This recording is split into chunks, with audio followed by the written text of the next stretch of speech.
Tuh. Naik. Ya, diperhatikan lagi tentang hukum tafkhim dan tarqiq. Apa arti tafkhim?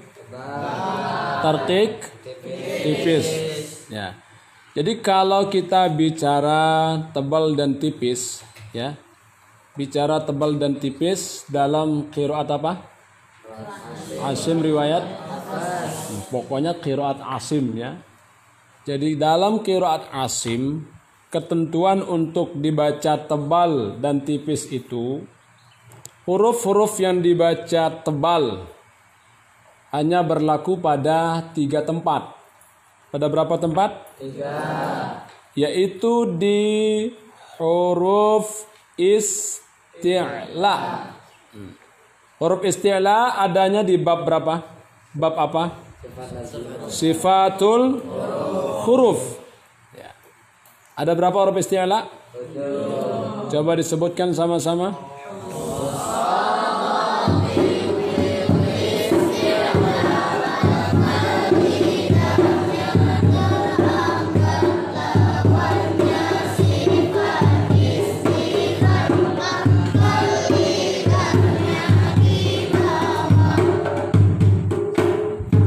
Ya, itu ada 7 huruf isti'la. Huruf isti'la dibacanya bagaimana? Tebal. Nah, di bab 7 ini, bab berapa? Bab 7 ini akan diperjelas lagi tentang huruf isti'la, di mana isti'la yang dibaca tebal itu apa? Dibaca tebal itu ada beberapa tingkatan. Ya. Ada yang tebal sekali, ada yang tingkatan di bawahnya, ada yang tingkatan ketiga, ada yang tingkatan keempat. Baik. Nah, itu ada pengaruh dari huruf setelahnya atau dari harokat yang disandangnya. Baik. Yang paling tebal itu adalah huruf isti'la yang fathah diiringi alif atau fathah setelahnya berupa alif. Coba sekarang dibaca. Huruf isti'la yang fathah ada alif setelahnya. Huruf isti'la yang fathah ada alif setelahnya.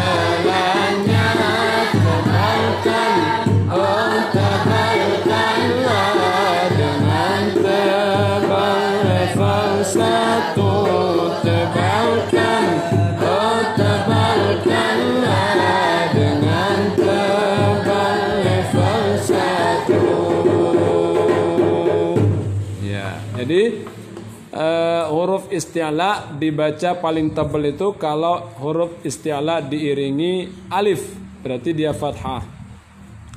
Ada lagi yang di bawahnya artinya tidak setebal yang tadi, tapi masih kategori tebal, ya, tingkatan kedua lah. Jadi apabila huruf isti'la itu fathah dan setelahnya bukan berupa alif, artinya selain alif, ada shin khosyya, ada la fathah salaha, ada ra darabna, ada ya ghairi, ada lam tala'at, ada qara'a zalama. Itu tidak terlalu tebal setebalnya huruf isti'la yang diiringi alif, ya. Ya Arjuna, ya. Baik, coba dibaca sama-sama. Huruf isti'la yang fathah bukan alif setelahnya. Huruf isti'la yang fathah bukan alif setelahnya. Tebalkan, tebalnya di level 2 atau mati pada fathah. Tebalnya di level 2. Baik, dijaga nanti saat kita membaca bagaimana ukuran ketebalan dari huruf isti'la. Ada tingkatan berikutnya, yakni urutan ketiga tingkat ketebalannya, di mana tidak terlalu tebal apabila huruf isti'la itu berharokat dhammah. Harokat apa? Dhammah. Dibaca huruf isti'la yang dhammah atau mati pada dhammah. Huruf isti'la yang dhammah atau mati pada dhammah. Tebalkan, oh tebalkanlah, tebalnya di level 3. Tebalkan, oh tebalkanlah, tebalnya di level 3. Salatullahi wassalam ala man tu'iyal Qur'an. Salatullahi wassalam ala man tu'iyal Qur'an wa ahli baitihil kiram wa sahbihi dhawil Qur'an. Li baitihil kiram wa sahbihi dhawil Qur'an. Ya. Yang terakhir adalah kalau huruf isti'la berharokat kasrah, jangan terlalu tebal. Artinya jangan dibaca setebal ketika fathah. Kalau fathah khalidina, jangan dibaca wabil akhi, jangan wabil akhiratihum. Lihat mulut sini. Wabil akhiratihum, dikit saja. Wabil akhiratihum yuqinun. Wabil akhiratihum yuqinun. Ada kha, ada qaf. Tidak terlalu tebal. Paham maksudnya?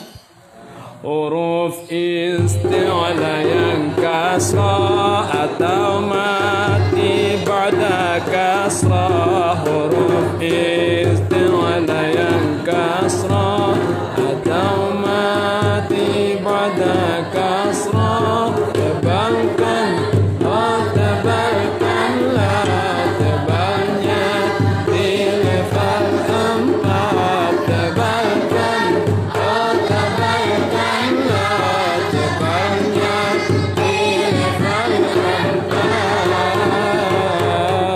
4. Nah, jadi inilah tingkatan-tingkatan untuk ketebalan huruf isti'la. Ya, tadi disampaikan sebelumnya bahwa huruf-huruf yang dibaca tebal dalam qiraat Asim itu berlaku pada 3 tempat. Huruf isti'la. Yang kedua adalah lam jalalah yang sebelumnya berupa fathah atau dhammah, seperti lafaz huwallahu, sebelumnya berupa fathah huwallahu. Atau yadullahi fauqa aidihim, yadullahi, jadi sebelumnya berupa dhammah. Jadi itu berlaku untuk lam lafzul jalalah. Kalau sebelumnya kasroh tidak dibaca tebal. Bismillahi, apa? Bismillah. Nah, itu sebelumnya kasroh, jangan tebal ya. Jangan nanti Bismillahirrahmanirrahim. A'udzu billahi minasyaitonir. Nah, itu ketahuan enggak belajar ya. Sebelumnya kasrah dibaca tipis. Baik. Kenapa kita harus sebut qiraat Asim? Oh, karena nanti qiraat yang lain lagi aturannya, ya. Kalau qiraat Nafi, ya, kalau qiraat siapa? Nafi. Riwayat Warosh itu membaca lam itu banyak yang tebal. Banyak yang tebal. Dengan catatan apa? Dengan catatan sebelumnya berupa huruf isti'la seperti shad, dha, apa? Shad, dha. Contohnya wa man azlamu, wa man azlamu. Nah, wa man azlamu dibaca wa man azlamu atau shalah. Wa aqimus shalah. Nah, dibaca tebal itu, ya. Itu kalau bicara qiraat lain, maka harus jelas bahwa qiraatnya adalah qiraat Nafi'. Qiraat kita adalah qiraat Asim riwayat Hafs. Baik, jadi itu tentang huruf yang dibaca tebal pada lam lafzul jalalah. Nah, baru nanti masuk ke bahasan ra tafkhim. Apa? Ra tafkhim, ra yang dibaca tebal. Nanti baru masuk kalau dibaca tebal. Ra yang dibaca tebal itu di halaman berapa? Halaman 60. Halaman 68 ya. Halaman berapa? Kok 68? 58. Halaman 58 itu bicara tentang ra yang dibaca tebal. Sebagai gambaran dulu, ra itu nanti ada yang di awal dan di tengah. Ya kan? Contoh begini nih. Kalau ada kalimat Rasulun, apa? Rasulun. Ra-nya di mana itu? Di awal. Ya. Ada contoh kalimat marhamah. Ra-nya di awal apa di tengah apa di akhir? Di tengah. Ada yang akbar. Ra-nya di mana? Ra di akhir. Nah, ini ada hukumnya. Yang di awal dan di tengah jadi satu hukumnya. Di mana dibaca tebal dengan 7 syarat seperti dalam lagu.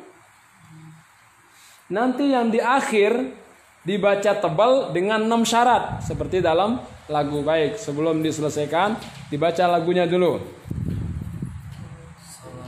Allahumma salli salatan kamilatan wa sallim salaman tamman ala sayyidina Muhammadin alladhi tanhalu bihi al-uqadu wa tanfariju bihi al-quradu wa tuqada bihi al-hawaiju wa tunalu bihi ar-raghaib wa husnul khawatimi wa yustasqa al-ghamamu bi wajhihi al-karim wa ala alihi wa sahbihi fi kulli lamhatin wa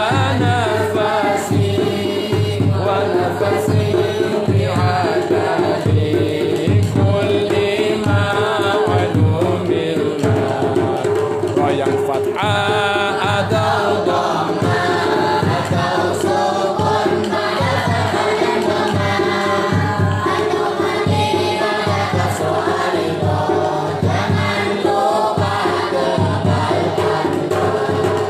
ra yang sukun sebelumnya kasrah dan kasrahnya di kata sebelumnya atau sukun pada kasrah asliyah setelahnya istilah fathah.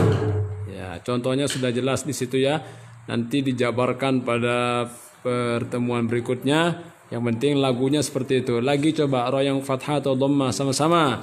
Ra yang fathah atau dhammah atau sukun pada fathah dan dhammah atau mati pada kasrah aridah. Jangan lupa tebalkanlah.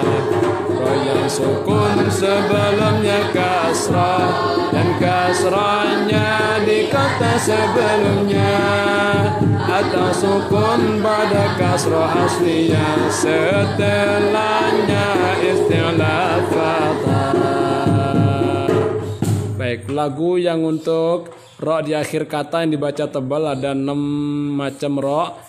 Baik, dibaca sama-sama. Sebelum ra fathah dan dhammah atau dipisah huruf sakinah dan yang alif sebelumnya atau wawu tebalkanlah atau wawu tebalkanlah sebelum ra fathah dan dhammah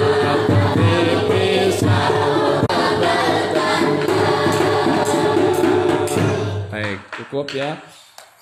Jadi sampai bab 7 itu harus sudah difahami maksud-maksudnya, ya, penjelasannya. Sampai di bab 7 harus sudah dihafalkan lagu-lagunya. Sampai bab 7 harus sudah bisa dipraktekkan dalam bacaannya. Nah, jadi nanti kalau sudah paham semua, hafal semua, setiap kita baca soal jawab tajwidnya bisa dijawab, ya. Maka nanti setiap ada sholawat atau apa, lebih baik baca yang ini dibandingkan dengan nyanyian-nyanyian yang mungkin kalian nggak tahu maksudnya, ya. Jadi ada juga yang nggak kalian hafal maksudnya, nggak tahu maksudnya, ya, yang kalian nyanyikan itu. Apalagi buat sendiri tuh kayak Bagas, apa maksudnya? Ya, jadi kurang bagus tuh lagunya. Baik, ya, kita cukupkan. Subhanakallahumma wa bihamdika, asyhadu an la ilaha illa anta, astaghfiruka wa atubu ilaik. Wassalamualaikum warahmatullahi wabarakatuh.